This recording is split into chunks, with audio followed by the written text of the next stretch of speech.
Having done the notice now, we move to the next part of our understanding of language as prescribed in your course, and that is letters. Letters. You might be wondering, what is there in the letter? But don't forget that letter also has a standard format. You see this letter? Looks very standard. There is some procedure. And there are many types of letters. We will try to understand them one after the other. But before we go, let us try to understand what a letter means to us. A letter is a means of communication between two people. And particularly, it is a written means of communication. A letter is a written means of communication. एक लिखित जरिया है एक दूसरे से संवाद का, एक दूसरे से बातचीत का एक लिखित जरिया है. And it is written by one for the other person.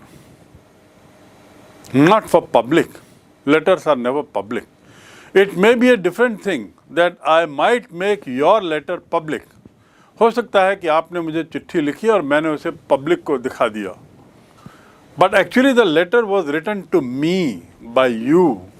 So one person writes to another person, not for public purpose. Right? That is what is letter. And it is a written communication. और ये लिखित संवाद है. Now let's come to the types of letters. When we talk about types of letters, it has many varieties. Like ads have many varieties, notices have many varieties. So is the case with letters. Broadly speaking, we can say that there are two types of letters. One is business letters and second is official letter. Business letter and official letter. But then third and fourth type also are common these days. Third is the letter to editor and fourth is the application for jobs. Applications are also letters, that means. What you need to understand is आवेदन भी चिट्ठी ही होती हैं. Applications are also letters. Application for appointment, application for job, application to bring something and so on and so forth. ये भी letter ही कहलाएंगे, पत्र ही कहलाएंगे. So first is business letter. Business letter, what is the type of business letter? What type of business letters are there? First is, we can say that it is for placing order. Second is for enquiries. Third is for placing order, as I said, and so on and so forth. Fourth is for cancelling order, and so on and so forth. So for enquiries is something very important. Second is for replying. Third is for ordering and cancelling. And they can be further subdivided. Replying to whom? That can also be different type. But mostly business letters are in the nature of enquiries. Enquiry मतलब सवाल. सवाल किस तरह का? क्या inquiry? Business letter में यदि मुझे बिजनेस लेटर लिखना है आपको या किसी एक व्यापारी को बिजनेस से संबंधित है तो मैं लिखूँगा कि please let me know the following, name of the product, item, so on so fourth. और या कुछ बात हो गई हो बिजनेस से संबंधित उसको वहाँ लिखूँगा. So enquiries, replying, order cancellation and order placing and such matters related to business, व्यापार, धंधा, काम के. बिजनेस लेटर मतलब काम के, किसी स्पेसिफिक पर्पस से जो आपको लिखा जा रहा है वो business letter. And second type, as I said, are official letters. Official letters क्यों रहते हैं? आधिकारिक पत्र ऑफिशियल लेटर्स में क्या रहता है? या तो रिक्वेस्ट रहती है, मैं कलेक्टर को लिखता हूँ या मैं प्रिंसिपल को लिखता हूँ, तो मैं क्या लिखूँगा? प्रिंसिपल से कुछ अनुरोध करूँगा, I request you to please grant my son half day leave and permit me to take him home. ये रिक्वेस्ट हुआ। ऐसी रिक्वेस्ट के अलावा ऑफिशियल लेटर में अपील भी होती है। I appeal to you to kindly allow my son so and so. It's an appeal, अनुरोध। एक तो हो गया रिक्वेस्ट, रिक्वेस्ट मतलब, और एक हो गया अपील, अपील मतलब अनुरोध। इसके अलावा जो तीसरा जो लेटर होता है वो होता है एक कंप्लेंट का, शिकायत का, कि हम शिकायत कर रहे हैं कि ये मेरे द्वारा शिकायत दर्ज की जाती है कि आपके यहाँ ऐसा ऐसा ऐसा हो रहा है, गलत काम हो रहा है, या ऐसी ऐसी घटना हुई है, या आपसे अनुरोध किया जाता है कि आप इस शिकायत का निराकरण करें। So official letters are either appeal और दे आर रिक्वेस्ट और they are complaints and so on so forth. ये आधिकारिक होगा। The third type of letters, as I said, are the letters to editors. Editor मतलब पत्रिका या newspaper के संपादकों को जो चिट्ठी लिखी जाती है, वीडियो बनाने वालों को जो चिट्ठी लिखी जाती है, वो कहलाती है लेटर्स टू एडिटर, जो सामान्यतया किसी मुद्दे को लेकर होती है। हम लिखते हैं पत्रकार को चिट्ठी तो किसी एक मुद्दे को लेकर लिखते हैं कि आपने ऐसा ऐसा जो लिखा है आपने पत्र में, जानकारी गलत है, या हम लिखते हैं कि देश में जो ऐसा ऐसा हो रहा है, रायपुर में घटना हुई, इस पर आपने जो लिखा है उस पर मैं ये बात और बोलना चाहता हूँ। So letter to editor is something like किसी kind of suggestion on some issue. It's a kind of some advice, some suggestion. I won't say advice, some suggestion. सुझाव। So normally ये सुझाव के रूप में रहते हैं जो पत्र जो हम संपादकों को लिखते हैं। और चौथा है एप्लीकेशन फॉर जॉब्स, नौकरी के लिए। जैसा मैंने पूर्व में बताया, आवेदन भी लेटर की श्रेणी में आते हैं। और आवेदन किस लिए होते हैं? सामान्यतः नौकरी के लिए होते हैं। तो ये जानने के बाद कि पत्र कितने प्रकार के होते हैं, एक rough idea.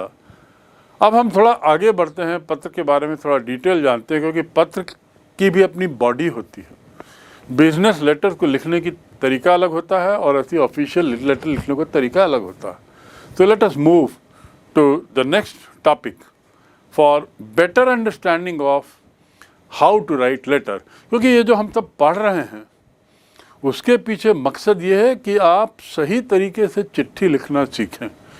You should understand how to write to someone and what to write, कैसे लिखना और क्या लिखना। हर चीज़ की एक शैली होती है, एक कला होती है। चिट्ठी लिखना भी एक कला है। Writing letter is also an art. So now let us proceed further with different types of letters. जैसा मैंने बताया, the first category is of business letter, व्यापारिक पत्र। व्यापारिक पत्र की बॉडी क्या होती है? It is called segment of letters. Segments क्या हिस्से होते हैं? Segment means हिस्से। एक चिट्ठी खोले हम, व्यापारिक चिट्ठी, तो उसमें क्या क्रम रहता है, किस क्रम में क्या लिखा जाता है। There is a particular way of it. So in business letter, the first thing that is written is on top you find the name of the sender. चिट्ठी लिखने वाले का नाम और उसका पूरा पता। On the top left, name of the sender and his address. याद रखिएगा, इसमें कोई कॉमा या फुल स्टॉप नहीं रहता। The national board, CBSE and all, they have disallowed this practice of putting a comma after name or full stop after the name and address. It's a big blunder that people make, and you lose marks. यदि आपने ऐसा किया तो number खोएंगे। दूसरा होता है उसके बाद एड्रेस लिखने के बाद डेट आती है नीचे, याद रखेंगे डेट नीचे रहती है। फिर उसके बाद आता है name and address of the addressee. Addressee मतलब क्या होता है? जिसको एड्रेस किया गया है, जिसको भेजा जा रहा है, वह कहलाता है एड्रेसी। सो एड्रेसी का नाम और उसका पता, ये हुआ तीसरा हिस्सा उसके segment, third segment of a business letter. और ये भी जो लिखते हैं एड्रेस का नाम, एड्रेसी का नाम SEE, ये 2 लाइन का गैप देंगे। किसके बाद 2 लाइन का गैप? डेट के बाद। There has to be gap of 2 line, right? तो आपका 3 या 4 लाइन में एड्रेसी का नाम और उसका पता आया। उसके बाद अगली लाइन में आता है सैल्यूटेशन। इस पार्ट को बोलते हैं salutation. What is salutation? Salutation मतलब किसी को जब हम संबोधित करते हैं तो हम डियर, मिस्टर, मिसेस, मेसर्स ये सब लिखते हैं। ये सैल्यूटेशन कहलाता है। संबोधन, किस शब्द से हम संबोधन कर रहे हैं? ये बना है शब्द टू सैल्यूट से। किससे हम सैल्यूट करते हैं उसके? सैल्यूटेशन क्या वर्ड क्या है? यदि महिला है तो मिसेस या मिस, पुरुष हैं तो मिस्टर, थोड़ा सा निकटता दिखानी तो डियर, और यदि कंपनी को लिख रहे हैं तो मेसर्स। मेसर्स की स्पेलिंग क्या होती है? MESSRS, messrs, for the company, किसी कंपनी को एड्रेस कर रहे हैं तो ये हो गया सैल्यूटेशन का भाग। और सैल्यूटेशन कौन सा भाग है? इस चिट्ठी का, बिजनेस लेटर का चौथा भाग होता है सैल्यूटेशन। हमने लिखा मिस्टर XYZ नाम, अगले जो है उसके बाद होती है चिट्ठी। जो चीज़ हमको लिखना है उसको वहाँ पर संक्षिप्त में लिखना।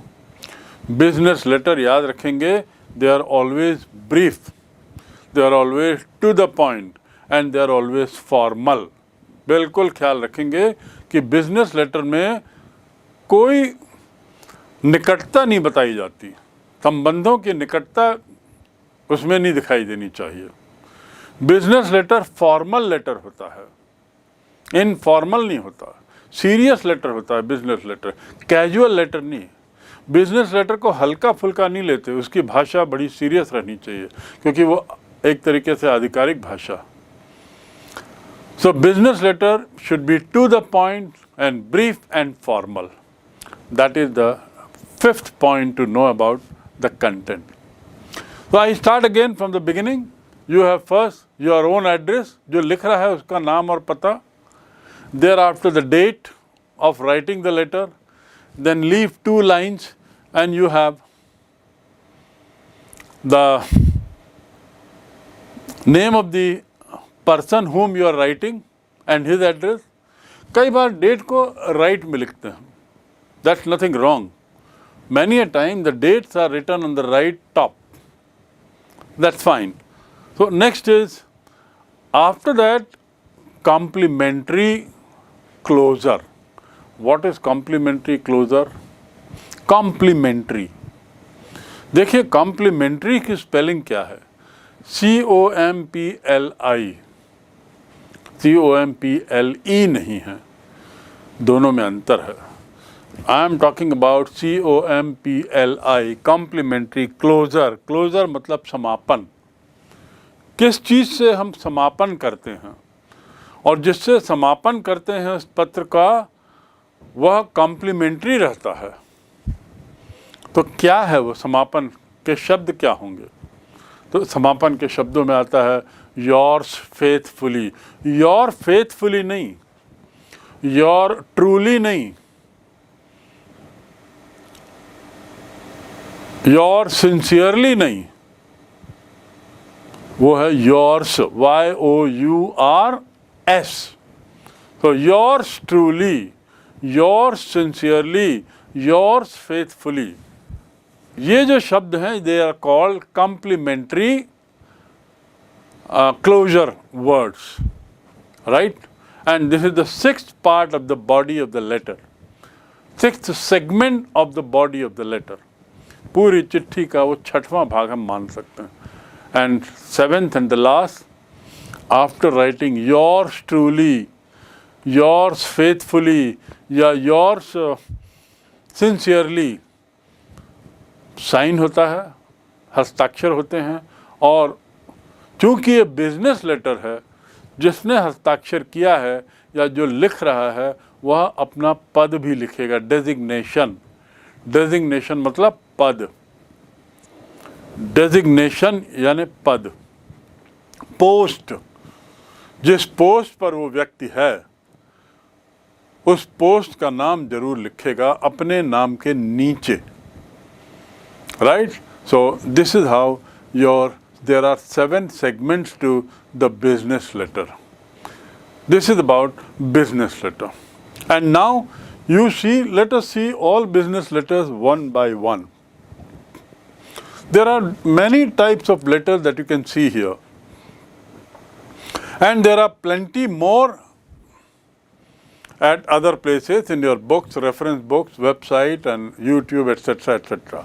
But you find them one by one here. These are all business letters, and you will find them all that by and large मतलब मोटा मोटा, by and large the sequence is same, the segment is same, the order is same. The content size is also similar because they have to be brief, they have to be to the point. And then the top starts with name of the person who is writing. Normally हम लोग ये नहीं करते. Many times what happens, we start with the name of the person whom we write the letter. जिसको हम चिट्ठी लिख रहे हैं उससे स्टार्ट करते हैं और अंत में जहाँ मैंने दस्तखत किया वहाँ पे नीचे अपना पद लिख के पता लिखता हूँ. ये गलत है. यदि मैं चिट्ठी लिख रहा हूँ तो मेरा नाम, पद और पता सबसे ऊपर आएगा, सबसे ऊपर, ताकि चिट्ठी पाने वाला चिट्ठी खोलते ही ऊपर देखता है किसने लिखा. यदि उसके काम का है तो पढ़ेगा, नहीं काम का है तो संबंधित व्यक्ति को भेज देगा. So why is the name on the top? So that the person who receives the letter, who has been addressed that letter, he can make out immediately and find out who is the writer of the letter. Am I clear? So this is about business letter. Now the next one is official letters. What are the official letters? In official letters, we are normally dealing with the heads of different organizations. अलग अलग संस्थाओं के मुखियाओं को लगभग जो लिखा जाता है वो ऑफिशियल लेटर होता है. पहली बात. Unlike business letter can be to any person in a company, in a factory or anything. But official letter is normally written to head of the company, head of the organization, head of the institution and so on, head of the department and so on. Normally. Do not take it as a law, but normally. The second point about this official letter is, it is normally remedial in nature. Now remedial matlab, remedy means R-E-M-E-D-Y. Remedy means ilaj. Remedial in nature matlab, through this letter, the writer wishes to mention some problem for its treatment.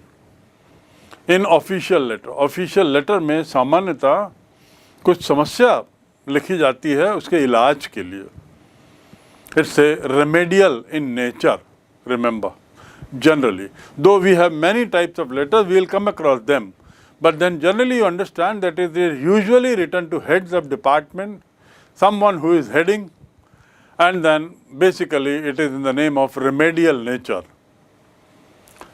When it comes to official letters, we can, just as business letters are divided into, I think 4 types that we divided business letter.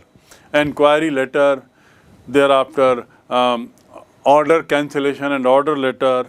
The third is letter regarding replies and so on. Official letters are also of two types, broadly speaking. Number one, government or private. Second is letter to educational institution. ये दोनों थोड़े अलग अलग हैं. पहला क्या है, government और प्राइवेट इंस्टीट्यूशन, एंड दूसरा letters to educational institutions. Two more points on letter writing regarding its segments. Segment means the parts of the letter writing. First is when you have salutation. Salutation means you understand the place where we address sir and so on and so forth. Sir या messers या miss या misses ऐसा लिखते हैं जो वो salutation कहलाता है. उसके ऊपर subject लिखना अनिवार्य है. Subject is very important. What is subject? विषय. Subject मतलब विषय. So please note that just above salutation you have one additional space, additional line where subject of the letter is written. क्या रहेगा उसमें? किस विषय पर आप ये चिट्ठी लिख रहे हैं उस विषय को 4, 5, 6 शब्दों में लिखना है, ताकि पढ़ने वाला जिसको हमने लेटर लिखा है वो सब्जेक्ट देख के समझ जाए कि किस विषय पर ये चिट्ठी लिखी गई है और तब वो आगे बढ़ता है. तो one is the subject.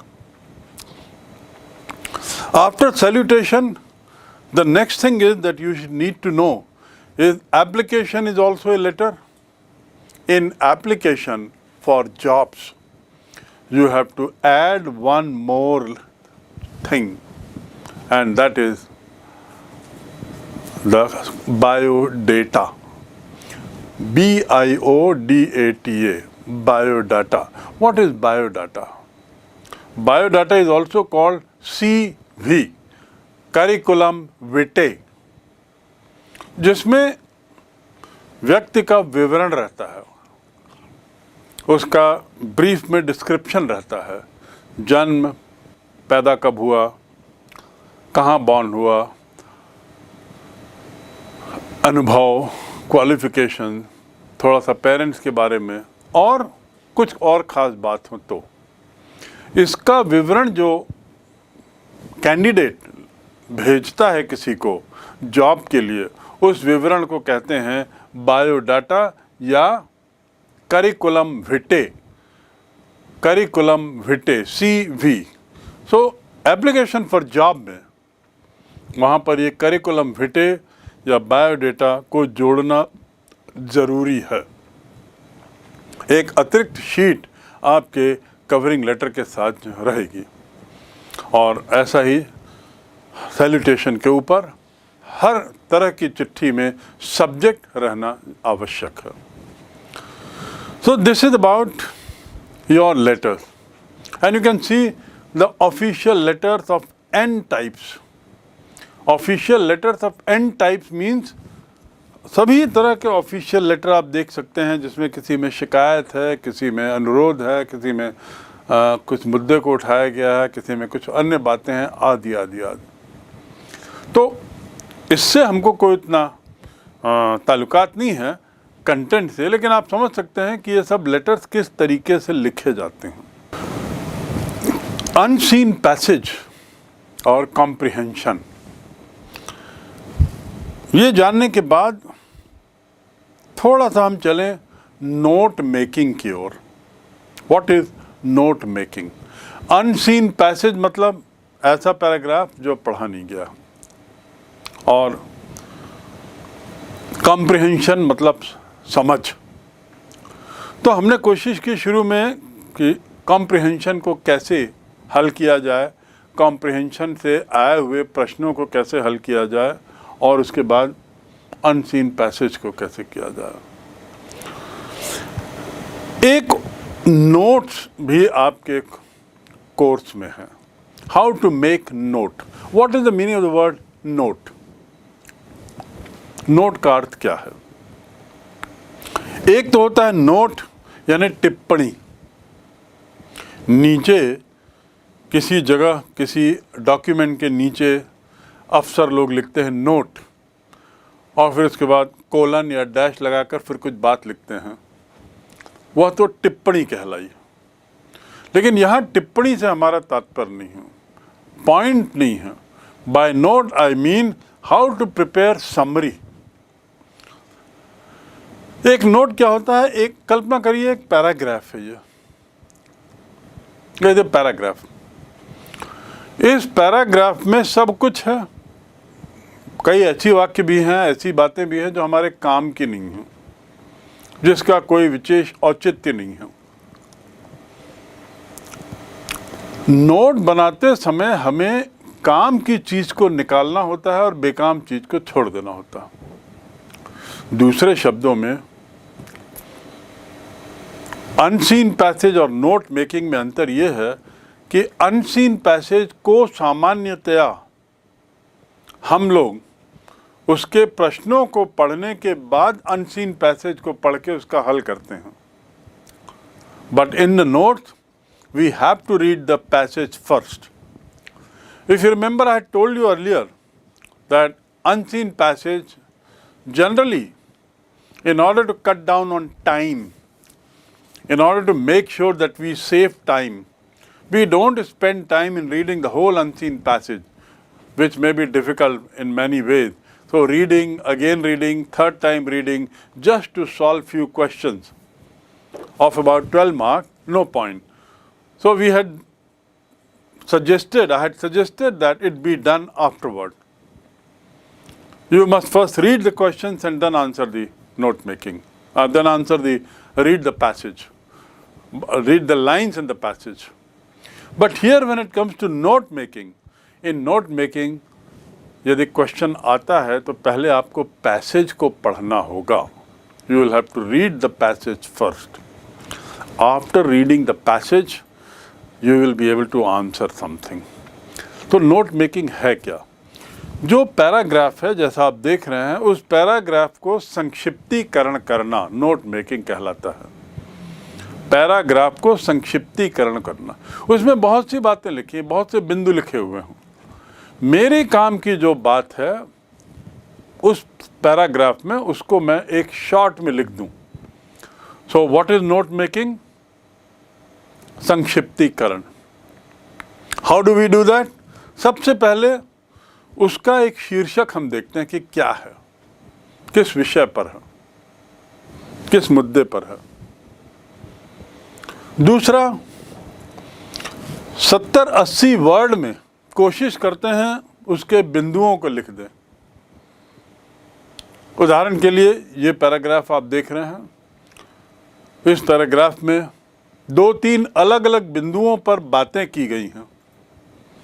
तो जो दोनों तीनों बिंदु हैं, हर बिंदु पे जो 2-2 बातें हैं उसको नोट कर लिया. So there are about 6 points on 3 main points. There are 3 main points. Each main point has about 2 sub points. In other words, we can also say that you read the passage carefully, write down the topic and subtopic. Write down the topic and subtopics from that passage. What are the topics in that passage? किस बारे में बात कर रहा है ये passage? कौन कौन सी बातों पे बात कर रहा है? और जिन बातों पे बात कर रहा है उन बातों पर क्या क्या बिंदु हैं उसको सब टॉपिक कहते हैं. So write down the topics, subtopics, that's one. Secondly, prepare a summary of about 60-70 lines on them. 60-70 line का उस पैसेज, जो पैसेज है वो करीब 30 लाइन का होगा. 30 लाइन्स में अबाउट 400 वर्ड्स आते हैं. सो 400 वर्ड्स को रिड्यूस करके करीब 70-80 लाइन में उसको लिखना है. You have to reduce it to about 80 words, not 70-80 line but 70-80 words. 70-80 words means about 8 to 10 lines, not more than 10 lines. should there be in the note, short note. And then last thing you have to do is to look for the title of that passage. Note making में जो सवाल आता है उसमें आपको एक passage दिया जाएगा और कहा जाएगा इस पैसेज को पढ़ने के बाद write down the answers to the questions given below. And going by the past year's question papers or sample papers, you have roughly 3 types of questions. One is topics and subtopics mentioned. The second is write a summary of about 70-80 lines on them. And the last will be, please advise a title. Suggest a suitable title for this. So with this, the idea behind preparing note is, in future, after reading the passage, you don't have to spend time again and again in reading the whole passage again. You can just read the note and you will understand what all is said in the paragraph, in the passage. परीक्षा के लिए आप लोग क्या करते हैं? Answers रहते हैं, उनके पॉइंट्स बनाते हैं, to the point, brief point. परीक्षा की तैयारी जब करते हैं तो you prepare a short summary of the answer. A good student always prepares a short summary of long answer. Write them to the point. जब आप पैराग्राफ किताब में पढ़ते हैं, when you read your own book, then each paragraph you must make some note. Each paragraph, what are the solid points? एक अंग्रेजी में मुहावरा है, to separate grain from the chaff, CHAFF. Grain मने अनाज और chaff मने बुरादा. दूसरे शब्दों में नोट मेकिंग वह काम है जिसमें आप बुरादे को अनाज से, धान से अलग करते हैं. यानी काम की चीज़ को अलग करके बेकाम चीज़ को फेंक देते हैं, त्याग देते हैं. तो एक बार यदि आपने नोट मेकिंग कर लिया किसी पैराग्राफ में, तो आगे आपको बार बार पूरा पैराग्राफ पढ़ने की ज़रूरत नहीं. Note will be sufficient. Title आप देख लेंगे, समझ जाएंगे ये पैराग्राफ किस पर है.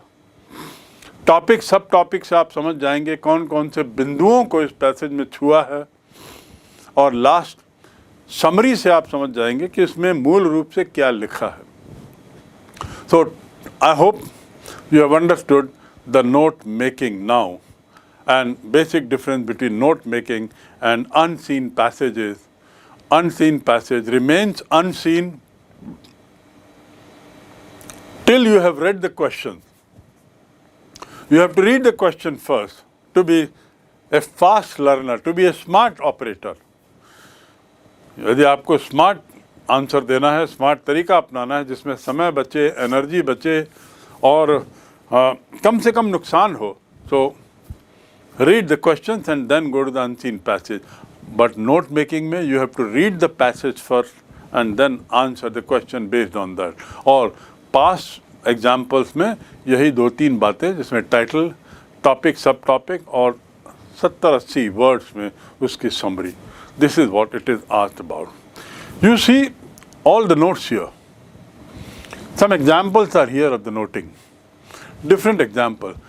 There cannot be one day trick. एक दिन में, 2 दिन में, 5 दिन में हम नोट मेकिंग नहीं सीख सकते. लेकिन थोड़ा सा यदि आप दिमाग लगाएं तो समझ जाएंगे कि इसमें क्या है. और उसी जो चीज़ आपने संक्षिप्त में समझी क्या है, उसी को निकाल के लिख देना नोट मेकिंग कहलाता. So you see the examples here of note making.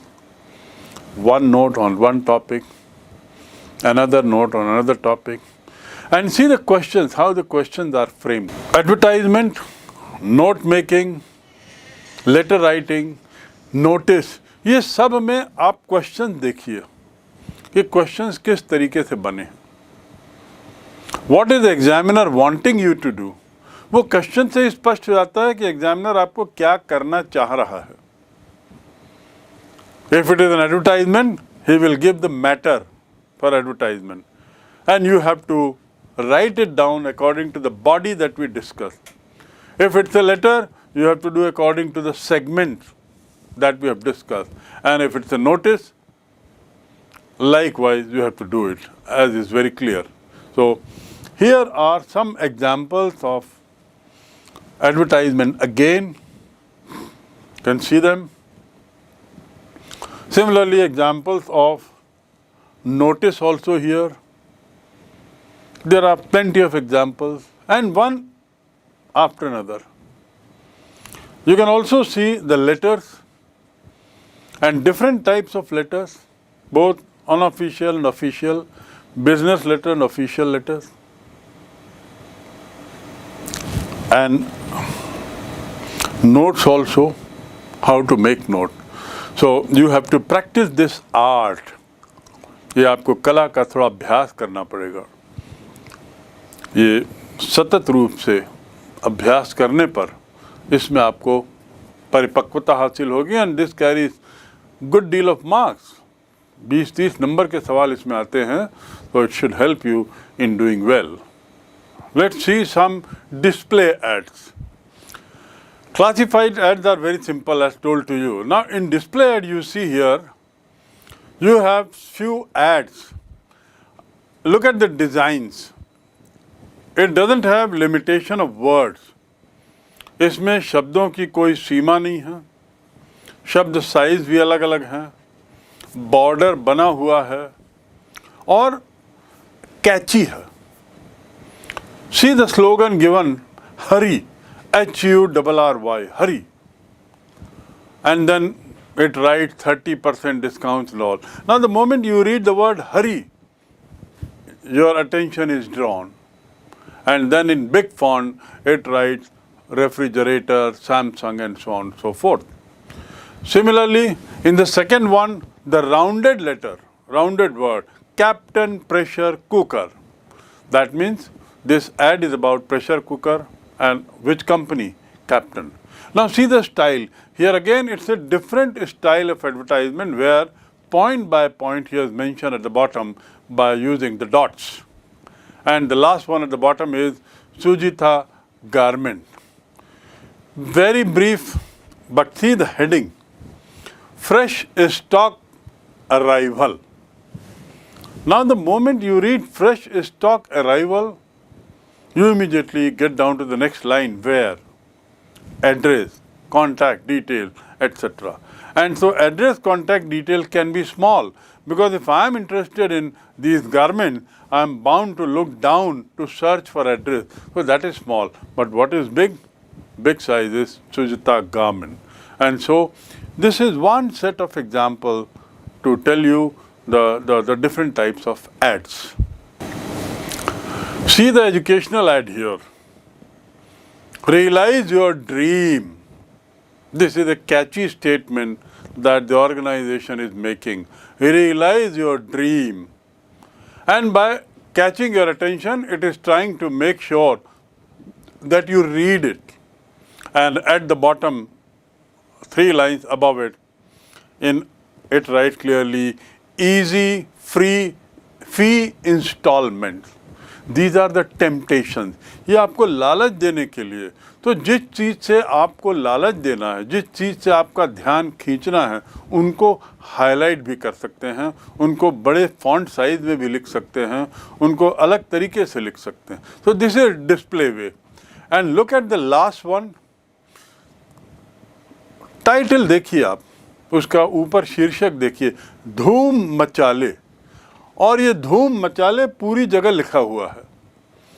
आपका ध्यान पूरा वो धूम मचाले पर चला जाता है कि ये क्या है, किस चीज़ के बारे में. और फिर धीरे से वो लिखता है धमाल डीजे.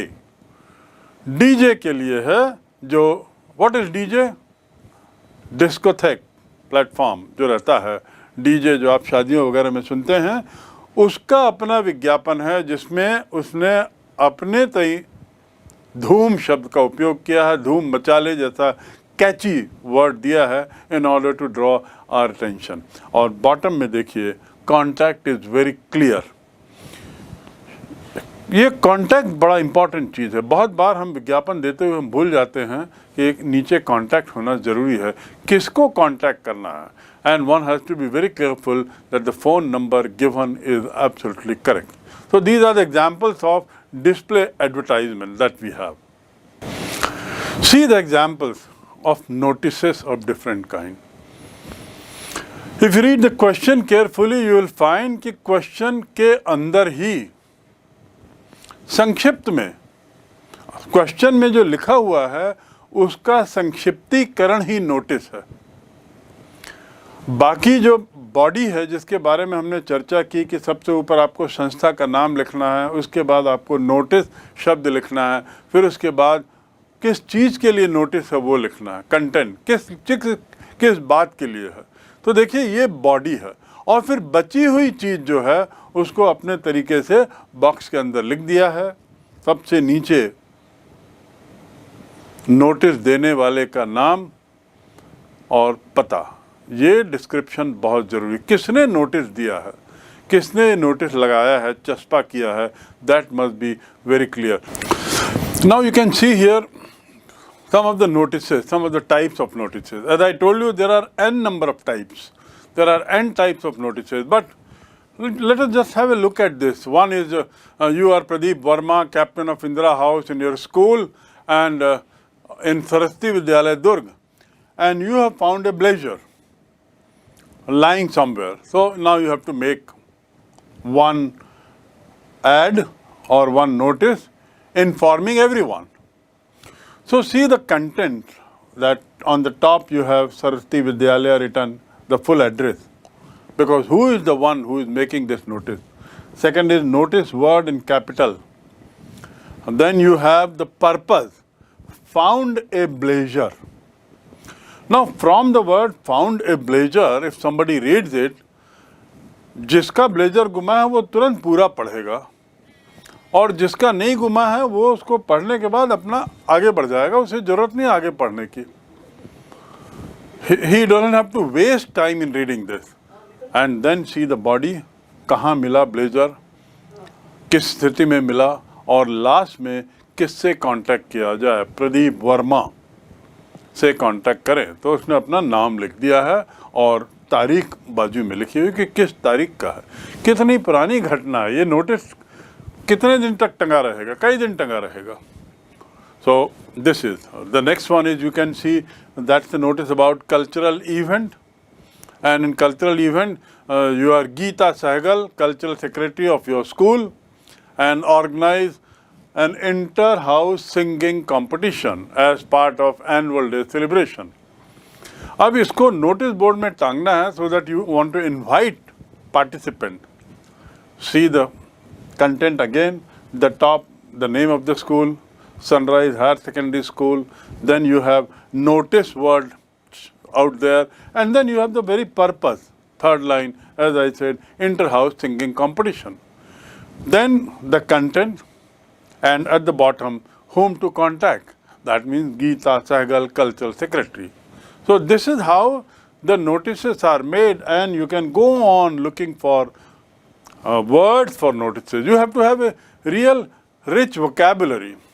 देखिए एक दिन में ये सब समझ में आ तो जाएगा, लेकिन इसको लिखने के लिए ज़रूरी है कि हमारे पास कुछ शब्द हों, शब्द भंडार हों.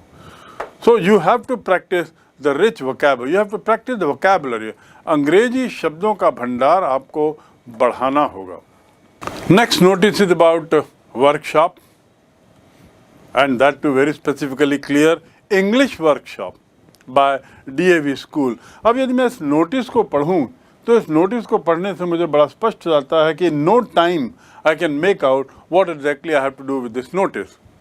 यदि मुझे डिटेल जानना है कि वर्कशॉप कितने बजे है, किस कक्षा वालों के लिए है, कहाँ पर है, तो बाकायदा स्पष्ट है. There would be 2 sessions and of 1 hour of this much duration, pre lunch and post session, post lunch session. किसको कांटेक्ट करना है, मैंग का नाम लिखा हुआ है और मैंग कौन है, सेक्रेटरी इंग्लिश क्लब.